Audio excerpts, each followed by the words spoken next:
Vibe Flip ပရိသတ်ကြီးအားလုံးပဲမင်္ဂလာပါဗျာ Vibe Flip Season 1ရဲ့ Episode 1မှာပထမဆုံးယင်ပိုင်မဲ့သူကတော့တကယ့်ကိုစိတ်ဝင်စားစရာပါပဲဟုတ်ပါတယ်အစင်သင့်ဖြစ်နေပြီးသားပါရမီရှင်ကျေတပွင့်လို့တင်စားရမယ် Pop Diva အဆိုတော့ Angela ရွှေပဲဖြစ်ပါတယ်ရှင်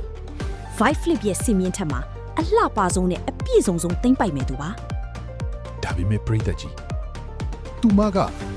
ပြည့်စုံလွန်ချင်းမှလည်းပေးဆက်ရမှုတွေရှိတယ်လို့ဆိုထားတယ်ဗျဒီနေ့မှာဆွေးစရာကောင်းတဲ့အဝေးကအလွမ်းဆိုတဲ့သချင်းကို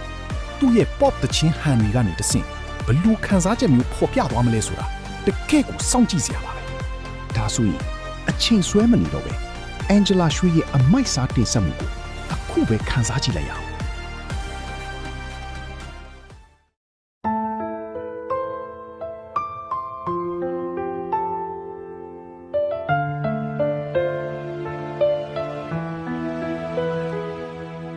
သိချင်မိတာအမှန်ပါပဲ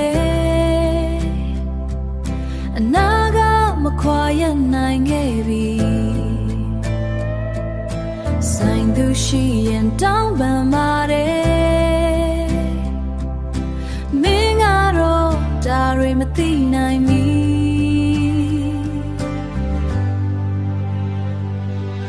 ဖွင့်ပြောဖို့အခွင့်အရေးမရှိလဲရောက်သေးပါချိန်ပြီးလွန်ရတဲ့ညတွေလေမင်းတို့ဆိုရင်ချင်နေပါတယ်ငါယူတော့ခဲ့ပါသည်မြင်ခွင့်ရရုံနဲ့ချင်နေပါသည်မပိုင်ဆိုင်ရလဲချင်နေ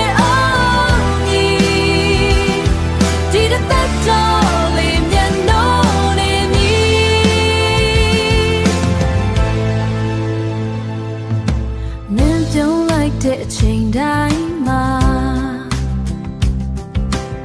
ကဘာကြီးကလင်းလက်သွားပြီကိုရရှိတဲ့နေရာလေးကခိုးချရတဲ့အဝေးတနေရာပါပဲဒီနေ့တော့မင်းသီလာမှာပါအဝေးကလွန်နေတာတွေကို